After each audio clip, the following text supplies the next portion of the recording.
Je ne veux plus entendre parler de film. Ciné-Parler, sur Cinéma Radio. C'est un passeport pour un autre monde. Bonjour, c'est Bobo. On est dans le hall du cinéma Le Méliès, devant une magnifique affiche de Horoloco. Et j'ai la chance d'être avec un bénévole de Horoloco, Ellie, qui va nous présenter ce festival. Je vous rappelle que le festival se déroulera du 26 mars au 7 avril. Et du coup, Ellie, comment tu présenterais le festival Horoloco ? Eh bien, le festival Horoloco, c'est un festival de cinéma ibérique et latino-américain. Donc avec des films espagnols, portugais et de toute l'Amérique du Sud et de l'Amérique centrale. Et on présente une 60aine de films cette année, avec 2 compétitions, fiction, documentaire et aussi des films de patrimoine. Et autour du festival, il y a aussi plein d'événements du type conférences, expositions autour de l'Amérique latine qui sont organisés. D'accord, et du coup moi chaque année je consulte le programme d'Horoloco, j'y vais régulièrement et je trouve que la programmation est très large. Quel est le point commun entre le cinéma espagnol, le cinéma portugais et le cinéma d'Amérique du Sud ? Alors on trouve beaucoup de points communs entre les films d'Amérique du Sud qui parlent souvent malheureusement de sujets graves type dictature, en particulier sur les documentaires, sur les problèmes liés au trafic de drogue, etc. Et ça, c'est un point commun qu'on retrouve dans tous les pays, mais en même temps, on voit des différences parce que les pays n'ont pas tous les mêmes moyens de production. Et du coup, en Argentine ou au Brésil, par exemple, on va trouver des films avec de beaucoup plus gros moyens et beaucoup moins en Colombie ou au Pérou, par exemple. Et c'est assez intéressant de voir comment tous ces sujets-là, qui sont souvent similaires, sont traités de manière différente selon les pays et selon l'histoire des pays aussi. Mais est-ce que c'est des films que les habitants de ces pays voient ou c'est des films pour occidentaux ? Parce que quand je regarde la programmation, j'ai pas l'impression qu'il y a beaucoup de choses qui s'apparentent aux telenovelas, par exemple. Est-ce que là-bas, il y a une production de comédie bien grasse qui ne sortent pas en France, comme on sait que le cinéma hongkongais produit certaines comédies ou le cinéma italien avec les cinémas Panettone produisent plusieurs films que nous, on ne verrait pas et dont on se moquerait sans doute si on les voyait. Est-ce que là-bas il y a une production de ce type ? Alors je vais essayer de pas dire de bêtises, il y a probablement aussi une production de ce type. Et d'ailleurs dans la sélection qu'on vous fait pour Horoloco, c'est bien une sélection. Donc nous dans les films qu'on voit, il y a effectivement aussi beaucoup de films qu'on tient à ne pas vous proposer.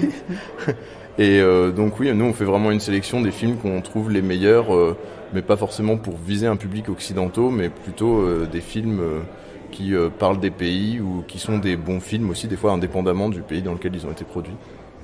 Et du coup pour la sélection, vous recevez beaucoup de films, comment ça se passe ? Parce qu'il y a énormément d'inédits, énormément d'avant-premières, ça demande énormément de travail, quoi. On a un peu l'impression que c'est le festival de Cannes du cinéma ibérique. Oui, alors c'est vrai que le festival a de l'ampleur, surtout parce qu'il est étalé sur une douzaine de jours. Mais c'est parce que comme on vise surtout la population locale grenobloise qui travaille en journée, même s'il y a des films toute la journée, on essaye de mettre nos gros événements le soir. En particulier quand on a des réalisateurs invités pour qu'ils puissent présenter leurs films. On préfère faire ces événements-là le soir pour pouvoir voir le plus de monde. Et donc on préfère avoir plus de soirs et étaler le festival sur plus longtemps pour que les gens aient le temps de venir voir le plus de films possible. Et vous avez beaucoup d'invités cette année ? Oui, on a une vingtaine d'invités, et en particulier sur la compétition documentaire, sur les 10 films, si je dis pas de bêtises, on a 8 réalisateurs qui viennent présenter leurs films. Et on a aussi, je vais toucher un mot on a un invité un peu d'honneur cette année qui est Otto Guerra, qui est un des piliers de l'animation, du cinéma d'animation au Brésil, et qui viendra présenter cette année 2 films, dont son dernier film totalement inédit en France. Et tu peux nous en dire un peu plus sur ces films ? Alors c'est des films d'animation relativement déjantés, avec un gros rythme. Donc il y en a un qui sera diffusé lors d'un de nos gros événements, c'est-à-dire la Nuit Blanche, qui a lieu au cinéma Juliette Berthaud, et où il y a 5 films de genre d'affilée. Cette année c'est consacré au Brésil, et donc il y aura le film Sbornia du réalisateur Otto Guerra, donc, qui sera présenté. Film complètement fou.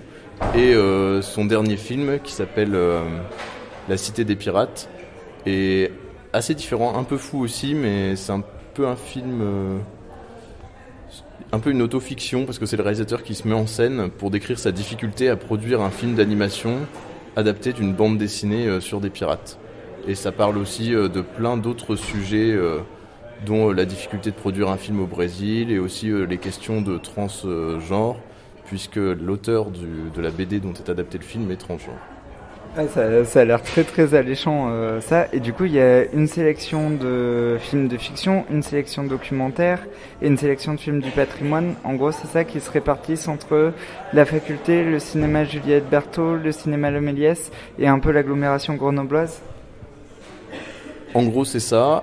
Alors cette année, la différence par rapport aux années précédentes pour les habitués, c'est que on a plus réparti les séances entre le Méliès et la salle Juliette Berthaud. Donc cette année, la compétition fiction, par exemple, aura lieu intégralement à la salle Juliette Berthaud. Et effectivement, comme tu l'as dit, on a aussi quelques séances sur le campus, donc privilégiées pour les étudiants, qui sont gratuites et qui sont des films qui sont tout aussi bien. Par exemple, on aura un film politique, un documentaire politique brésilien qui s'appelle Bloqueio, qui est encore en work in progress, mais dont le réalisateur Quentin Delaroche viendra présenter sur le campus. Et c'est une association, c'est présenté comme un festival de cinéma étudiant. Comment les étudiants s'impliquent dans la programmation d'Euroloco ? Eh bien, chaque année, il y a une phase de recrutement dans l'association. On va sur les forums des associations sur le campus et on essaye de dénicher les étudiants les plus intéressés, soit par le cinéma, soit par l'organisation d'un festival, etc. Et ces étudiants, ensuite, on essaye de les intégrer à l'association et de leur donner des tâches. Donc au départ, c'est surtout les tâches cool, du genre visionner les films pour participer à la sélection dans les compétitions du festival. Et du coup, la sélection a été dure, vous avez beaucoup débattu, est-ce que vous vous êtes étripé ? Oui, il y a toujours des débats et des films sur lesquels on n'est pas d'accord, mais bon, finalement, on finit toujours par s'en sortir et par réussir à sélectionner des compétitions qui nous semblent cette année de très bonne qualité. Et du coup, le film dont tout le monde parle en ce moment, c'est La Flore, le film qui dure 14 heures, vous allez le passer, mais pourquoi vous ne l'avez pas sélectionné en compétition ? Alors, une des règles de nos compétitions est simple, c'est qu'il faut que ce soit des films sans distributeur en France. Donc, c'est-à-dire qu'ils n'ont pas encore de date de sortie en France, parce que le but de nos compétitions, par là, c'est de pouvoir privilégier des films qui sont peu vus, parce que ils sont peut-être déjà passés en France dans certains festivals, mais ils vont pas avoir de diffusion à grande échelle. Alors que La Flore, au moment où on a fait la sélection, il a trouvé une date de sortie, et là, il est en train de sortir de manière étalée sur le mois de mars et le mois d'avril. Et du coup, est-ce que tu as des coups de cœur en particulier dans la programmation d'Euroloco ? Alors, pour ma part, il y a un super documentaire qui s'appelle Mamacita, réalisé par un réalisateur qui s'appelle José Pablo Estrada Torrescano, qui, dans ce film, mène une enquête sur sa grand-mère. Il va retrouver sa grand-mère au Mexique, parce que lui, il fait des études de cinéma en Allemagne, et il va retrouver sa grand-mère au Mexique pour enquêter sur un peu des histoires troubles qu'il y a eu dans sa famille dans le passé. Il va essayer de faire ressurgir des secrets un peu inavoués. Et donc le réalisateur viendra présenter ce film-là. Et alors après, dans la sélection, il y a aussi deux gros points importants, c'est le film d'ouverture et le film de clôture. Donc le film d'ouverture, c'est Yuli, de Isiar Boleyn, qui est une réalisatrice espagnole connue maintenant, qui a réalisé même La Pluie. Et le film de clôture, qui est un superbe film, qui est Les Oiseaux de Passage, de Ciro Guerra, sur un peu l'origine des cartels en Colombie. C'est Les Oiseaux de Passage, ça a été sélectionné à Cannes, si je me trompe pas, à la quinzaine des réalisateurs, c'est ça ? Ou je confonds avec un autre film ? Non, c'est ça. Et il était sélectionné en compétition au festival de Biarritz aussi, en septembre, où il a reçu l'Abrazzo du meilleur film. Et vous avez aussi plusieurs interventions et plusieurs conférences autour du festival. Tu peux nous dire un mot sur les intervenants, les invités aussi, parce que je suppose que s'il y a une compétition ou deux compétitions, il y a des jurys et des jurés. Du coup, c'est qui vos invités et qu'est-ce qu'il va y avoir comme conférence pendant le festival ? Exactement, alors je vais répondre en deux fois. Du coup, alors sur les conférences, la plupart du temps, c'est les réalisateurs qui viennent présenter leurs films qui font aussi des interventions. Donc par exemple, on a une intervention sur le documentaire politique avec un débat entre deux réalisateurs. Alexandre Chartrand qui a réalisé un film sur le vote pour l'autodétermination en Catalogne, qui avait déjà présenté un film l'année dernière et qui revient cette année du coup pour présenter la suite. Et l'autre réalisateur qui participera à ce débat est Alfredo Ovando, qui a réalisé un film sur son grand-père qui était dictateur pendant un temps et qui du coup lui c'est pareil, il essaye de voir les effets que ça a eu sur sa famille. Comme intervention, on a aussi deux interventions autour du cinéma d'animation avec Otto Guerra dont j'ai parlé tout à l'heure et un de ses chefs d'animation, José Maya.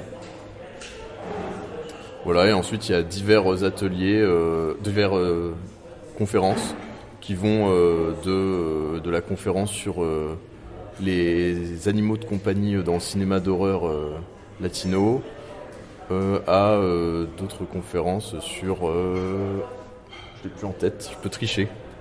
Tu peux tricher, tu as le droit de tricher.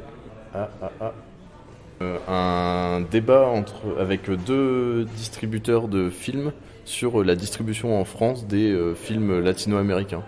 Parce que comme je disais tout à l'heure, nous on en sélectionne beaucoup en compétition fiction et documentaire qu'on juge valables à la distribution, parce que nous c'est des films qu'on a beaucoup aimés et qui pourtant pour la plupart du temps ne sortent pas en France, et donc on va organiser un débat là-dessus sur comment sont choisis les films latinos ou ibériques qui arrivent jusqu'en France.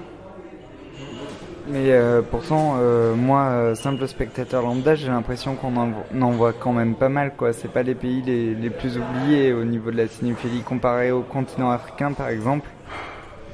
C'est vrai, mais on pourrait dire qu'ils sont un peu oubliés par rapport au continent asiatique. Enfin, il y en a un certain nombre, mais en plus, souvent, ils sont réduits à passer dans les cinémas à essai, pas forcément dans de très bonnes conditions, avec juste quelques séances par semaine, et ils disparaissent vite de l'affiche. Parce qu'à une époque, j'avais l'impression qu'il y avait le nouveau cinéma argentin et le nouveau cinéma brésilien, et que maintenant, ça s'est un peu calmé, cette vague. Les médias étaient très... il y avait beaucoup d'articles dans Télérama, dans les cahiers, dans Positif, sur cette vague à l'époque de films comme même La pluie dont tu as parlé tout à l'heure, ou Elefante Bianco, ou le film sur les assurances, là, que j'ai complètement oublié, ou les films de Pablo Larraín, il y a une dizaine d'années, quand Pablo Larraín est arrivé sur la scène avec un film comme No. Enfin, c'était il y a 5 ans, mais voilà, j'ai l'impression qu'aujourd'hui, ça s'est un peu calmé, la distribution des films latinos en France. C'est vrai qu'il y a eu un certain nombre de films qui ont eu du succès, et il y a encore des films, les films qui sont les plus distribués, effectivement, c'est les films brésiliens, les films argentins, parce que c'est vrai que souvent aussi, c'est eux qui ont les plus gros moyens de production et qui s'insèrent le mieux dans la distribution des autres films. Mais nous, on voit aussi beaucoup de films de plus petits pays, même du Chili. Il y a énormément de films au Chili, mais même de Colombie, par exemple, ou de films d'Amérique centrale qui sont très peu distribués et qui mériteraient peut-être plus de visibilité. Et tu sais, tous ces réalisateurs, notamment pour l'Amérique du Sud, je me suis toujours posé la question s'ils se côtoient entre eux, s'ils se connaissent, s'ils ont fait les mêmes écoles, comme on dit qu'il y a la nouvelle école de Berlin, est-ce qu'il y a une nouvelle école de cinéma d'Amérique du Sud, ou c'est des gens qui se connaissent pas du tout et qui font chacun du cinéma dans leur coin et qui ne se côtoient pas du tout, parce qu'on sait qu'il y a la diaspora mexicaine à Hollywood représentée par Iñárritu et Cuarón, mais les autres, ceux qui n'ont pas franchi le mur. Alors là, je vais peut-être pas trop m'avancer parce que j'en sais trop rien, mais je pense que l'Amérique du Sud c'est super grand, donc ça m'étonnerait qu'ils se côtoient tous en tout cas. Oui, voilà, est-ce que tu as quelque chose à dire que tu n'aurais pas dit pendant ce petit quart d'heure d'interview, un coup de cœur que tu aurais oublié de nous dire, ou moi ce qui m'impressionne aussi, c'est que ça doit vous coûter des sous tout ça, vous avez beaucoup d'invités, vous avez beaucoup de films, est-ce que vous payez les films, comment se passent vos relations avec les distributeurs, est-ce que ça vous demande beaucoup de travail? Ça nous demande pas mal de négociations. Mais voilà, on essaye d'être fort là-dessus et de faire le compromis entre les films à négocier et les films qu'on a aussi envie de passer. Mais non, voilà, si j'ai une dernière chose à dire, venez au Festival Euroloco. Du coup, merci beaucoup Elie d'avoir répondu à nos questions. Le Festival Euroloco se tiendra du 26 mars au 7 avril dans l'agglomération grenobloise et notamment au Méliès et à la salle Juliette Berthaud. Rendez-vous-y, il y a plein d'événements excellents. Voilà, si vous voulez voir Tropa d'élite, notamment à la nuit brésilienne, voilà, vous pouvez faire toutes ces activités. Je vous dis à très bientôt pour une nouvelle émission. Peut-être que je vous ferai des chroniques sur les films que j'irai voir à Oroloko. À bientôt, au revoir. Je ne veux plus entendre parler de film. Ciné Parler sur Cinéma Radio. C'est un passeport pour un autre monde.